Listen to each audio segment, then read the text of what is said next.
Hello friends, welcome to the analysis of the Hindu newspaper for 15th of July 2020. On the first page news, there is a political news titled Congress Crisis Deepens after the Congress Legislature Party sacks pilot from Cabinet and PCC. So in this particular news, it's although a political news which is not very relevant for the exams, but there are various points that are relevant from exam point of view. First, the headline uses the term CLP, which means the Congress Legislature Party. So a legislature party is the strength of a particular party of its elected representatives in a particular house. So for example, the Rajasthan Legislative Assembly has around 200 members who are the members of Legislative Assembly of Rajasthan. Out of those 200 MLAs, around more than 100 MLAs belong to the Congress party. So because of that, they enjoy a majority in the house, and that is why Congress has its government in the Rajasthan state. So these MLAs who belong to the Congress party and they are elected representatives from the Congress party constitute the legislature party of the Congress. That means the particular body that has dismissed Mr. Sachin Pilot from the cabinet is the Congress Legislature Party. So not all the members of the party are included in this, but only those members who are elected MLAs in the Legislative Assembly of the state of Rajasthan, only they constitute the CLP. Similarly, each and every party has a legislature party in the house. For example, even the opposition BJP that has around 72 MLAs in the house, that is also the legislature party of the BJP. So the BJP legislature party in Rajasthan is composed of 72 MLAs. Secondly, the headline uses the word cabinet, and this word cabinet is of utmost significance. Cabinet means a smaller body carved out of the Council of Ministers. So Council of Ministers includes all the ministers that are there in a state, which includes the cabinet ministers, the ministers of state, and the deputy ministers. These are three categories of ministers. Cabinet ministers are highest in rank, profile, and they enjoy the highest departments in the state. For example, the finance department, the home department, etc. Whereas the ministers of state are a bit junior to the cabinet ministers, and they may or may not get any ministry individually. Generally, the ministers of state are there to assist the cabinet ministers in their functioning. Thirdly are the deputy ministers. So most of the states do not fill this position, but deputy ministers are there. These are the ministers who have been granted their position in order to learn the nitty-gritties of handling ministries. So the new MLAs are given, or they are accorded the rank of deputy ministers, so that they can learn the working from cabinet ministers and ministers of state. So all these ministers combined are known as the Council of Ministers, and out of the Council of Ministers, not more than 4 to 5 ministers constitute the cabinet of the state, which include the most important ministers out of the entire Council of Ministers. So cabinet is a smaller body including the most important ministers, whereas Council of Ministers is a larger body including all the ministers in a state. So here from cabinet means that Mr. Pilot was a senior member of the State Council of Ministers. Then in this particular news, it has been discussed that once Mr. Pilot has been sacked, he has been removed or dismissed from his rank as Deputy Chief Minister, there will be, or there can be, a no confidence motion in the House for Mr. Ashok Gehlot to prove his majority in the House. So we know that out of 200 MLAs, a particular chief minister needs absolute majority to win the support of the House, and an absolute majority means the majority of members of the total strength of the House. Now since the total strength is 200, the majority of members would be 101, which is more than half, or majority of total strength of the House. So a no confidence motion is a motion which is moved by the opposition to ascertain whether the House enjoys confidence in the ruling party led by the chief minister. So if this no confidence motion is moved by the BJP or any other opposition party and it is passed by this particular vote, then Mr. Ashok Gehlot will have to resign. Whereas if this no confidence motion is defeated, then Mr. Gehlot will remain the chief minister and for the next 6 months no confidence motion can be moved in the House. So it grants immunity to the Chief Minister for the next 6 months. If once a no confidence motion is defeated, no other no confidence motion can be moved against the same government for the next 6 months. So it remains to be seen whether a no confidence motion is held, and if at all it is held, whether Mr. Gehlot is able to win it or not. And the main reason for that is that more than 20 MLAs have sided with Mr. Pilot, and if all of those resign, then the numerics or the particular numbers may shift to one or other side, and that may lead to a different type of conclusion in the no confidence motion. So what happens remains to be seen, and it is a political thing, but we have to understand what is a legislature party, what is the difference between cabinet and council of ministers, and what is a no confidence motion. In another news, the centre has limited the duration of online school sessions owing to the ill effects of gadgets and technology on small children. So the central government has released guidelines called the Pragyata guidelines for digital education, and these guidelines are advisory in nature. So it has been left to the states to take a decision on whether to implement these guidelines or not, and if at all they want to implement these guidelines, whether they want to change modalities or not. These guidelines have been released by the Ministry of Human Resource Development, Government of India, and they have been prepared by the NCERT, or National Council for Educational Research and Training. So in these particular guidelines, various types of grades have been classified among school children, and various time slots have been determined for them, which are the upper caps out of which a student cannot be asked to attend online sessions because it has adverse effects on the health of the children. For example, for pre-primary students, not more than 30 minutes a day online classes are to be held.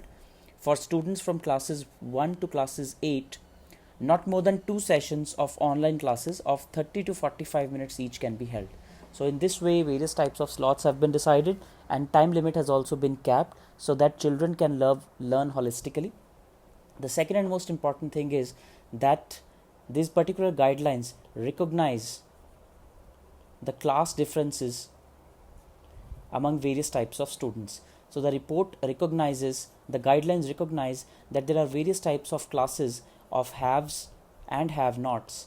So those who have internet connectivity, who can afford gadgets, and who have all other types of resources at their beck and call are very easily able to attend the online classes, whereas those who do not have internet connections or Wi-Fi enabled phones or TV and radio, they are the have-nots, and it may not be possible for them to attend the classes.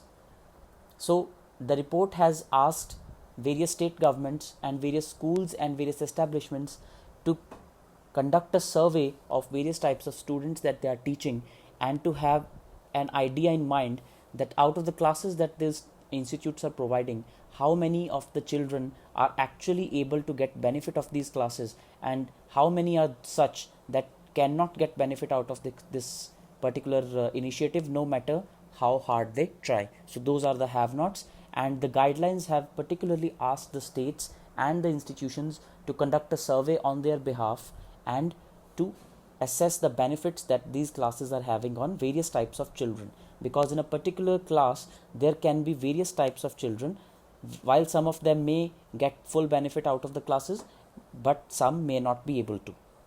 So these guidelines are inclusive in nature, and they have also been devised keeping in mind the health of the toddlers.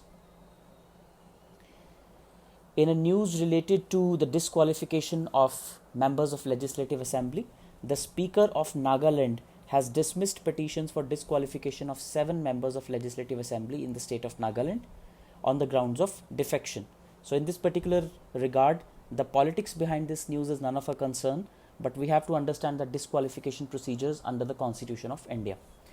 So what is disqualification? Disqualification, as the word suggests, is when a member of an elected house, or when a member of a legislative assembly or of parliament is not able to qualify to become a member. Therefore, that person is dismissed or suspended from his or her seat and is no longer a member. So there are various grounds on which a particular member can be disqualified and is no longer able to attend the proceedings of the House.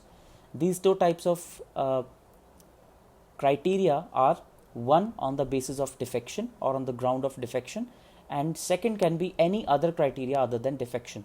For example, if a member remains absent from a house consecutively for 60 working days, then he or she may be disqualified. Similarly, double membership, that is, a person getting elected to both the houses of a particular state, and if he or she fails to exercise their choice within 10 days, then he or she may lose both the seats. Similarly, if a member is elected both to a house of a state legislature and a house of the Union Parliament, and he or she fails to exercise any choice, then they may lose any one membership. So these are some grounds for disqualification on grounds other than defection. Whereas on the grounds of defection, if a person after getting elected tries to change his political party or tries to switch loyalty to another political party, and secondly, he defies the whip or official direction of the party, these are the two grounds which are relevant for a person to be disqualified on the ground of defection. Another major difference is that when a person is to be disqualified on the ground of defection, the decision is to be taken by the presiding officer of the House. And in this case, the presiding officer was the Speaker of the Legislative Assembly. Whereas in any other case of defection, the decision is to be taken at the state level by the governor in consultation with the Election Commission. And the same decision in case of members of parliament have to be taken by the President of India in consultation with the Election Commission. So in this particular case, the Speaker, that is the presiding officer of the House, has dismissed the petition for disqualification of MLAs. That means since the Speaker is the deciding authority on whether an MLA is to be disqualified on the grounds of defection or not, in this particular case, the Speaker of Nagaland Assembly, Mr. Sharingen Longkumar, has dismissed the petitions and has chosen not to disqualify the members on the ground of defection. Another important thing is that once the presiding officer has pronounced his or her decision, it is open to judicial review. So if someone is not satisfied with this particular decision of the presiding officer, he or she may file an appeal against it in the High Court or the Supreme Court. So this decision of the presiding officer is not an end in itself. This decision can be appealed against in the court of law under the doctrine of judicial review. So in another editorial on today's The Hindu, there is an analysis of a news that we discussed in a previous video. So India has failed to get the opportunity to develop the Chabahar port in Iran, and the advantage of that is now being taken over by China. So in this particular editorial, what has been discussed and the crux that has been established is that India failed to establish its dominance in Iran or failed to develop the port of Chabahar in Iran, and now China is taking advantage of that particular situation. So what is India's loss has become China's gain. And there are multiple reasons for why India has failed to act on it decisively. One of the reasons is the resource crunch, but that is not the main reason. The main hurdle has been the fear of American penalties or the US pressure. So we know that US has been pressurizing Iran to give up its nuclear weapons for many decades now.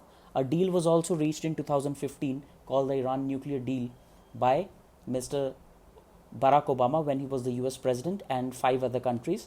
But once Mr. Donald Trump came to power, he has been of the opinion that the Iran nuclear deal was unfair to the Americans. So that is why he withdrew from the deal and he reimposed economic sanctions on Iran. And since then, the Iran's economy has been in shambles. And India, being an ally of United States of America, has been reducing its import of oil from Iran. So there was a time when the imports of oil from Iran were more than 23 billion barrels. But now they have been reduced to not more than 2 million barrels. So because of this particular thing, India not only reduced its import of oil from Iran, but it has also been not able to develop the port of Chabahar in Iran, because the main hurdle was the fear of American penalties. So even though India was able to negotiate a sanctions waiver for the Chabahar port and rail line from US, that US will not take action on India if India develops Chabahar port in Iran. However, few international construction and equipment partners were willing to sign on to the project. So for fear of US sanctions, there were no technology or infrastructure partners for development of Chabahar port that India could muster. Now that has been the main reason why India could not move forward on the Chabahar port project. But now that India has not been able to fulfill that particular obligation, China has stepped in and it has started taking strategic relations with China, with Iran, on a new trajectory. This also shows that India is faltering on the strategic autonomy angle, because India has always maintained that no country can dictate foreign relations decision on India. But now India has become hostage to US dominance, and whether or not it has been done willfully or not remains to be seen. But what is clear is that India has lost out to China in its battle with Iran. In this particular another news analysis, again there is an analysis on how China is making deep inroads into Iran. So there is an analysis of China and Iran relationship, because for both of them US is a common enemy. China has been at loggerheads with US over trade deals and also over the dominance of the entire world economy. US being the world's largest economy and China being the world's second largest economy is giving a very tough fight to United States of America. And as we just discussed, Iran and US share very hostile relationship. So China and Iran have US as a common enemy, and now China and Iran have decided to sign a $400 billion strategic partnership agreement, which will provide an economic lifeline to Iran, which is reeling under economic sanctions after Mr. Trump withdrew from the Iran nuclear deal. Under this particular deal, China will give to Iran the access to its GPS, will develop 5G infrastructure in the country, and will establish free trade zones in the country.